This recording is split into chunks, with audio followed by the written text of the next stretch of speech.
David Seymour is getting more and more kind of pissy and more petulant, in my opinion. And one of the interesting things, we showed you a clip from the platform last week where he got a little bit of argy-bargy with Karen Plunkett. And he didn't like it, and he didn't react well to it. It's happening more and more. He went on a program ironically called, what is it called? Oh, Straight Talk. Because if you're doing some kind of Christian family first thing, you don't want to be considered to be a gaybo or anything. So it's got to be straight talk. We're the straight ones making straight talk. Oh, it's so cringe. And they had I'm not saying it was an interesting conversation. It actually wasn't. And you'll, look, if you don't learn anything else about me tonight, you have to at least appreciate that I watch this utter trollop stuff, so you don't have to. I only watched it because of David Seymour, and I wanted to see how he was going to react to this audience. And you would think that this would be friendly fire, is that the right one? This would be like a friendly audience, a media-friendly audience for Seymour, but it wasn't. And we're seeing more and more of this, and he's not reacting well. First part of this conversation, because I have to tell you, this whole straight talk thing, these are all Chrisos, right? Christians, like massively, we want to be able to smack our kids. Family First is known that they're the ones who hung on to Family First and the Conservatives for as long as possible. Please let us keep smacking our kids. Please, like years after the law was passed, we want to be able to smack our kids. Just please let us smack them. And now, of course, it's gender issues and trans issues, and it's like the schools are turning my boy gay, and they're turning my boy into girls and girl.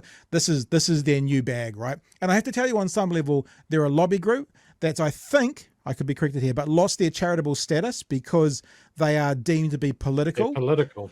Yeah. Yep. And like every lobby group, like there's research that shows Greenpeace needs to have an emergency every 90 days to keep their funding going.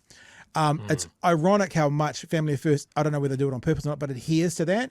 You watch there's a rotation of how often they come out with the latest big issue and doing a funding drive for it, including sharing quite a bit of our stuff. Chewy, Bob McCroskey loves putting my stuff up on his page. Fuck, really? Yeah. Love to meet a fan. Yeah. So let's gonna have a look at what they're talking about. Now, remember, David Seymour was one of the guys who got through the euthanasia bill. The Chrisos don't like that at all. Not even a little bit. So this is a bit of a conversation about euthanasia.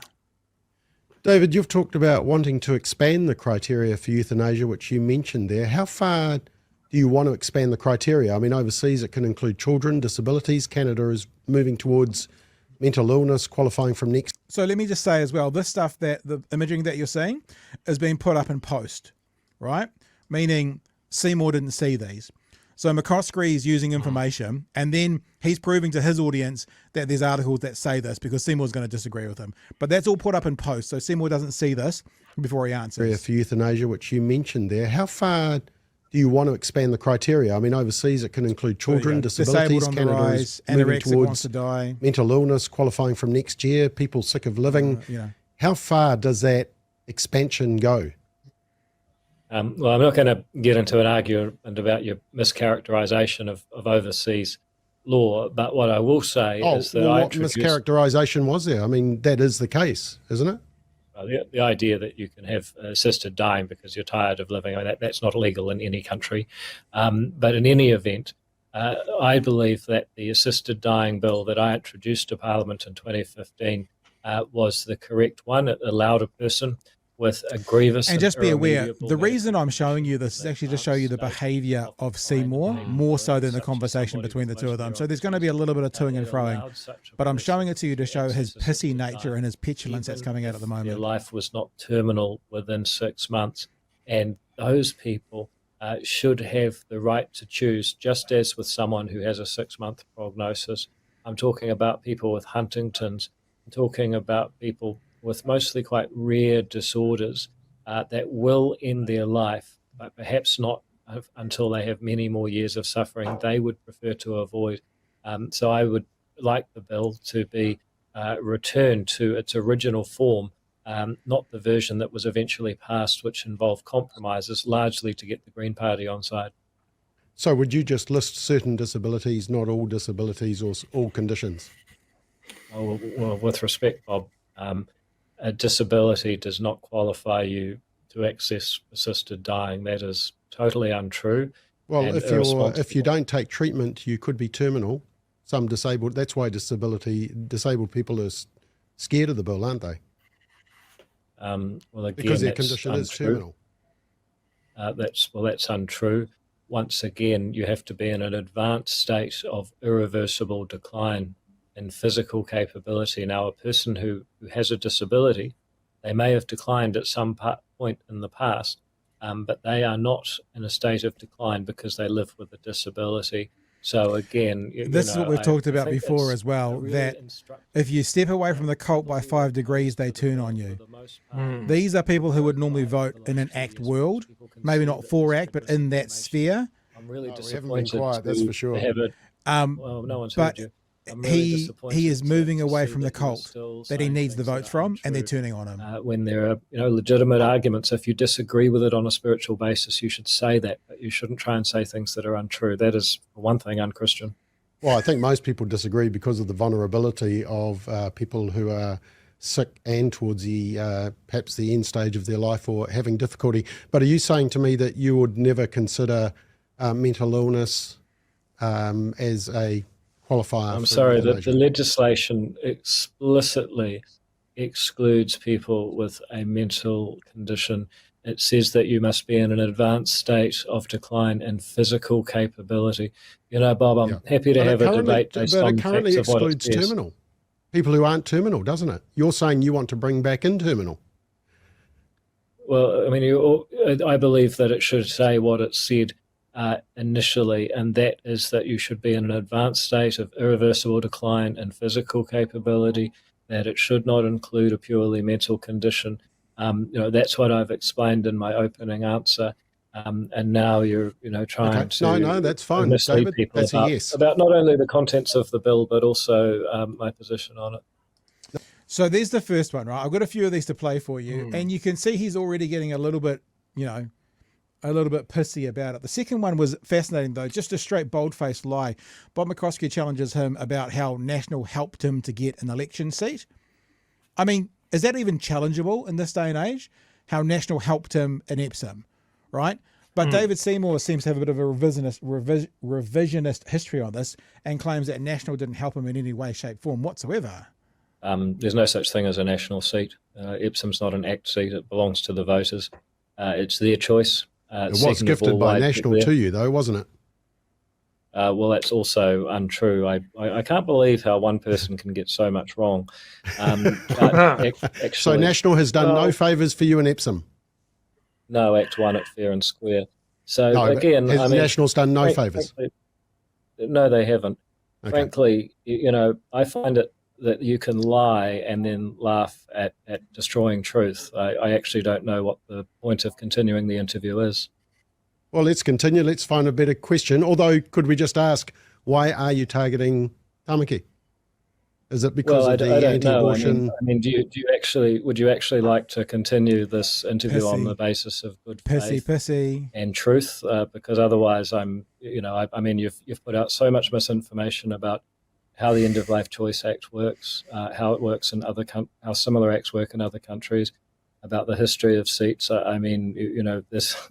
So are you going to commit to being committed to truth or not? Always committed to truth. So why are you targeting Tamaki? Well, basically, hang on a second. I mean, are you so you are committed to having a truthful exchange and discussion? Yeah, of course. You are. All right. Well, David, I want to ask. I'm assuming you're saying yes. The second issue is people. The other thing is, though, in any other setting, any other politician, are they going to be talking like this? Like this, basically I'm out of here if you're not going to start talking the truth. What he's saying is, I'm out of here if you don't start agreeing with me.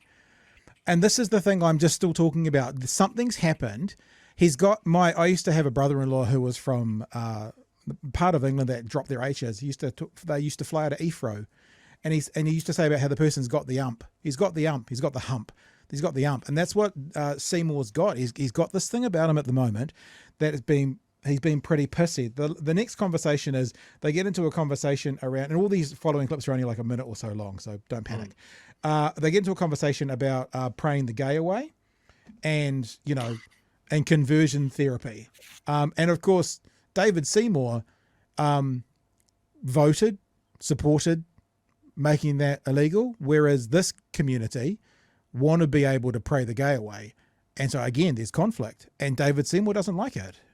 David, you supported the law, the conversion therapy law. It was voted for unanimously by ACT. It's a law that criminalises parents who may affirm their daughters as girls and their sons as boys, and who refuse to allow them to go on puberty blockers. In fact, ACT MP Nicole McKee, raised really good concerns around the role and protection of good parents who might reject gender ideology. So I'm just interested to know, why did ACT still support the law that puts parents at risk? I think, again, it's, and here we go again, it's another mischaracterization. At the end of the day, what I looked at was, are there people who in the modern era are carrying out just really grotesque, the kind of stuff that I hope you wouldn't support, but at this point I wouldn't be surprised, pray the gay away, tell people that they're bad people and that they can be fixed for their homosexuality. So, at the end of the day, yes, there's always a possibility that any law would be misused. But, when I look at that kind of activity, I just think it's time to ensure that there's actually some protection against that sort of activity. Okay, but the law prevents people getting counselling that they personally want. It's actually much more, just on a side note, it's much more obviously about parents forcing their kids into something.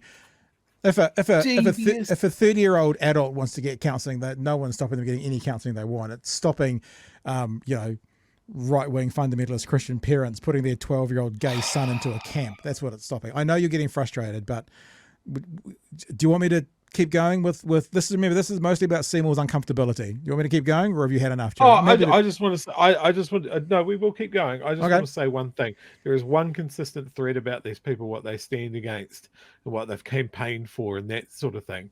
They want the right in as many ways as they can to bully their own kids to suicide. What fucking monsters. And I don't have a lot of positive things to say about Seymour, but the assisted dying bill is probably one of the best things he's ever done. I know that there's things that are not 100% perfect with it, but I think it's a stepping stone, and it gives people more options. That's all good. I'm liking the fact that he's pushing back against these pricks.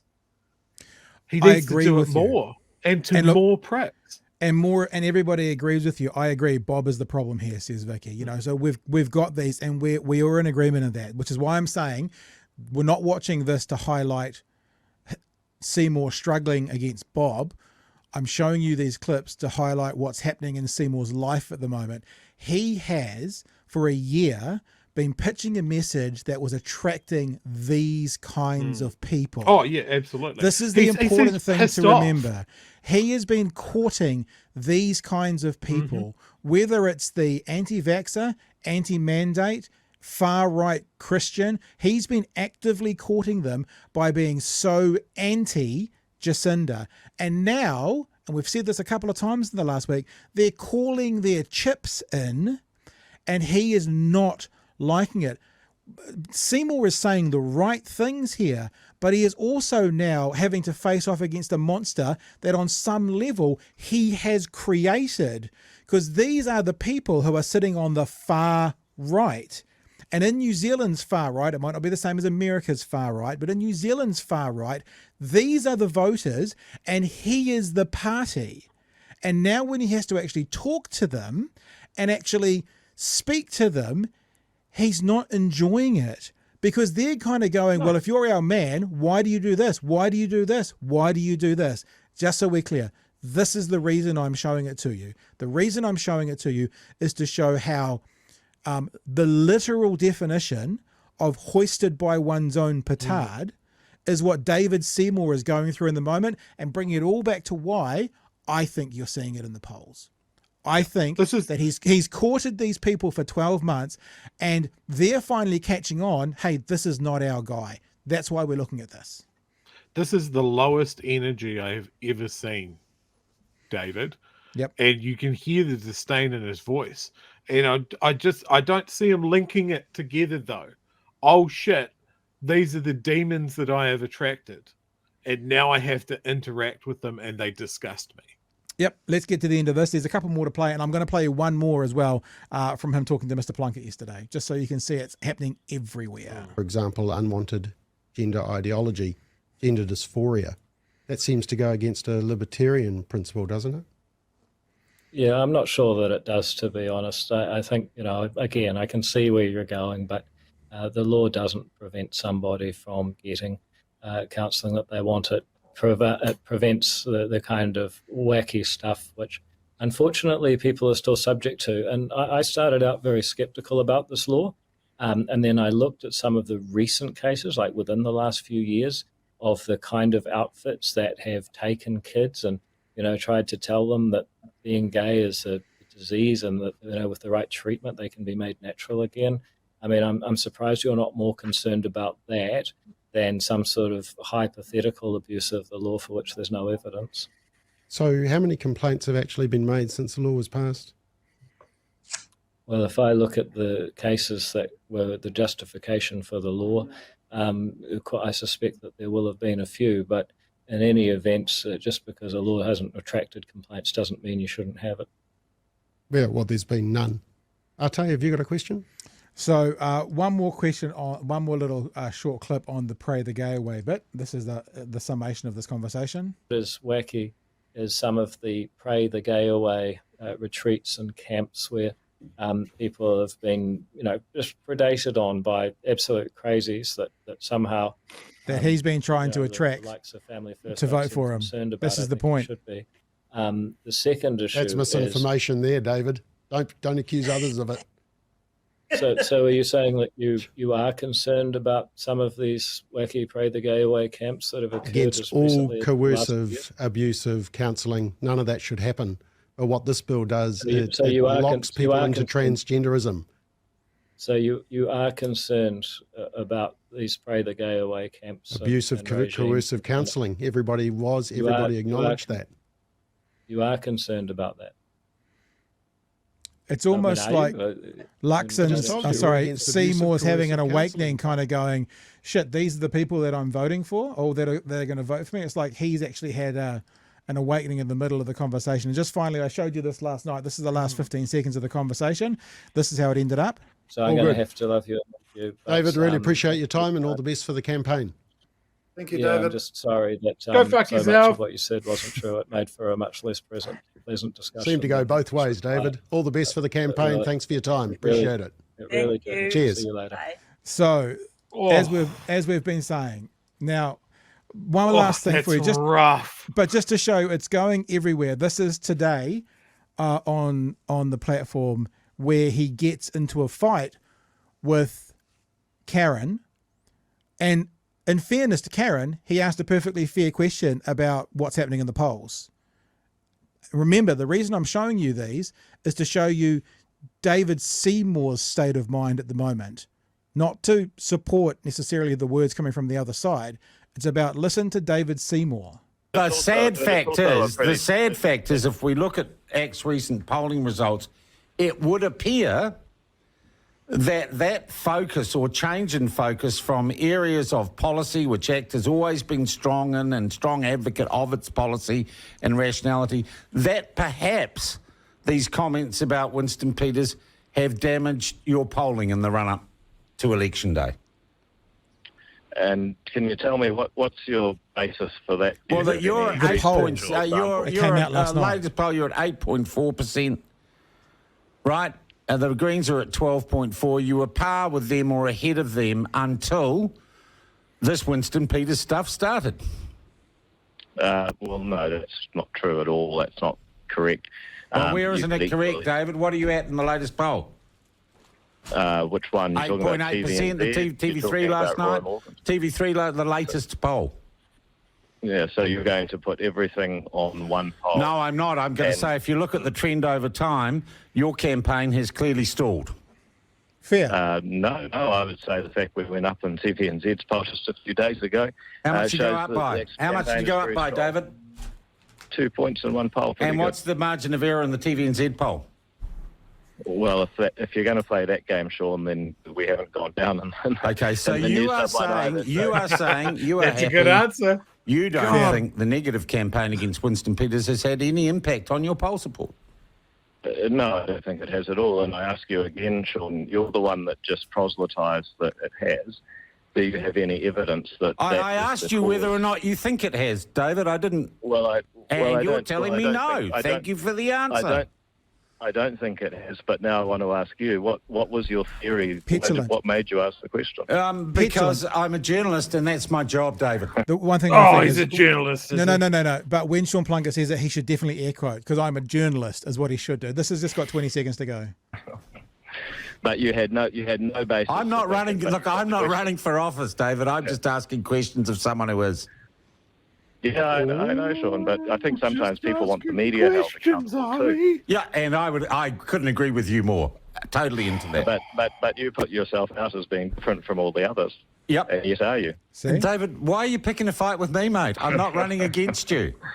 Okay. Oh, because it's so easy, Sean. I'm just having. Okay. Well, anyway, maybe. Okay. Here's another question. I'm getting. There we go. That's it. And then he goes on to talk about the Bob McCroskey conversation. So you can see there's something going on. The cooker world that he's been courting for so long are now kind of calling in their chips, and they're saying, hang on, how can you be a part of this if you're our guy? And he's going to even though you might say Family First is not necessarily his core base, that kind of far right, very conservative base is his voter. He's going to so-called friendly media, and he's not enjoying it, and he's becoming more and more petulant, and he is absolutely, being shown up. It's like maybe he is more libertarian than people think, so he will support things like he doesn't want to do the Pray the Gay Way bill. He wants to make sure that that doesn't happen to people. But if your supporters are far right Christian zealots, they do. What happens when they want you to? And we've talked about this for a year now. Luxon's dilemma. We've talked about the dilemma of these people who are pitching for a certain vote, and then when those voters say, "Hey, cool, now that we're going to vote for you, we want this, this, this," and you go, "No," and then they turn on you. If you deviate from the cult by 5%, they will turn on you. That quote you put up before about the face eating party, you finally recognise they eat people's faces. Exactly that. Chewy. Look, who amongst us hasn't taken an orphan chimpanzee, raised it by beating it with sticks, feeding it methamphetamine, and then just being really surprised when it turns on you at some point and eats your face? It's so relatable. And you put me in this fucking shit position of defending David Seymour. Look, I think he does have flashes of his libertarian ideals. Yeah. They're not consistent. They're not coherent. But every time now and then he does stick a flag in the ground and says, "This is my position," and he'll defend it against this army of just demons. Bob McCroskey and his fucking "we want to bully kids to death" party. You know, those are the guys that you've attracted. The people that want to hang politicians because they don't want to take a vaccine. That's your crew. That's who you were talking to. And now when they corner you in a meeting, you freak the fuck out. Yeah. You did that. Join the 2 points, David. Yeah. Yeah, I would have a ton more respect for him if he just went, "I am a libertarian party. I am small government. Those are my things. Crime and punishment, not interested. Drugs and alcohol, legalize the lot. It's libertarian. Yeah. You know, live your own life. The state doesn't need to be involved." That's a coherent point of view.